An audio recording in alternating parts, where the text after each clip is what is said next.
போன்களை எளிதாக கண்டுபிடிக்க இதை ஃபாலோ பண்ணுங்க. சிம் கார்டை தூக்கி வீசினாலும் கண்டுபிடித்து விடலாம். நாம் வைத்திருக்கும் மொபைல் போன் வெறும் போன் மட்டும் கிடையாது, நம்முடைய ஜாதகமே அதில் அடங்கி இருக்கின்றது. பாக்கெட்டை தடவி பார்க்கும் போது போன் இல்லை, எப்படியோ மிஸ் ஆகிவிட்டது என்பது தெரிந்தவுடன் அடிவயிற்றில் நெருப்பை கொட்டியது போன்ற ஒரு அதிர்ச்சி உணர்வு ஏற்படும். ஆனால் நாம் நம்பிக்கையை கைவிட்டாலும் காவல்துறை விடுவதில்லை. எத்தனையோ லட்சம் போன்கள் இருக்கும் ஊரில் திருடப்பட்ட போனை போலீசார் கண்டுபிடித்து உரியவரிடம் திருப்பி ஒப்படைக்கும் நிகழ்வுகள் தொடர்ந்து நடந்து வருகின்றது. எப்படி ஒவ்வொருவருக்கும் கைரேகை அல்லது ஆதார் எண் தனித்துவமானதாக இருக்கின்றதோ அதேபோல் உலகத்தில் இருக்கிற ஒவ்வொரு போனுக்கும் ஒரு தனி அடையாளம் இருக்கின்றது. அதுதான் IMEI நம்பர். போனை திருடியவர்கள் உடனே செய்கிற முதல் வேலை உள்ளே இருக்கும் சிம் கார்டை கழற்றி தூக்கி எறிவதுதான். சிம் கார்டை தூக்கி போட்டாச்சு, இனி நம்ம யாரும் கண்டுபிடிக்க முடியாது என்று போனை திருடியவர்கள் தப்பு கணக்கு போடுவார்கள். பல ஆயிரம் ரூபாய் மதிப்பிலான போன் சும்மா கிடைத்த சந்தோஷத்தில் இருப்பார்கள். ஆனால் அந்த போனில் வேறொரு சிம் கார்டை போட்டு போனை ஆன் செய்தவுடன் அந்த நொடி இந்த IMEI நம்பர் விழித்துக் கொள்ளும். அந்த புதிய சிம் கார்டு எந்த நெட்வொர்க் கம்பெனியை சேர்ந்ததோ அந்த தகவல் உடனே பதிவாகிவிடும். இதை வைத்து போலீசார் சுலபமாக திருடப்பட்ட போனை நெருங்கி விடுவார்கள். அடுத்ததாக செல்போன் டவர்கள். ஒரு போன் இயங்க வேண்டும் என்றால் அது அருகில் இருக்கும் டவரோடு தொடர்பில் இருந்து கொண்டே இருக்க வேண்டும்.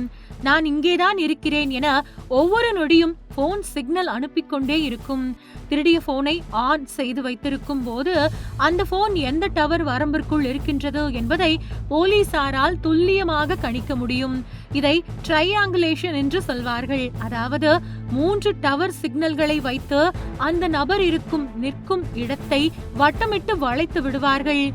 இன்று ஸ்மார்ட் போன்களில் GPS வசதி எப்போதும் இருக்கின்றது. ஒருவேளை திருடப்பட்ட போன் ஃபார்மட் செய்யாமல் இன்டர்நெட் ஆன் செய்தால் கூகுள் நமக்கு மிகப்பெரிய உதவியை செய்யும். நாம் முன்பே லாகின் செய்து வைத்திருக்கும் Gmail ID வழியாக ஃபைண்ட் மை டிவைஸ் வசதியை வைத்து போன் இருக்கும் இடத்தை மேப்பில் துல்லியமாக பார்த்து விடலாம். சில சமயம் போனை திருடியவர்கள் ஆர்வ கோளாறில் ஏதாவது சோசியல் மீடியா ஆப்புகளை ஓபன் செய்வார்கள். அல்லது யாருக்காவது மெசேஜ் அனுப்பினாலோ அந்த டேட்டாவை வைத்தும் போலீசார் அவர்களை எளிதில் மடக்கி பிடித்து விடுவார்கள். தொழில்நுட்பம் வளர வளர திருடர்களை பிடிப்பது போலீசாருக்கு எளிதாகி வருகின்றது. ஆனால் இதில் நாம் செய்ய வேண்டியது ஒன்றே ஒன்றுதான். போன் வாங்கிய உடனேயே அதன் IMEI நம்பரை ஒரு டைரியில் குறித்து வைத்துக் கொள்ள வேண்டும். போன் தொலைந்து போனால் உடனே போலீசில் புகார் அளியுங்கள்.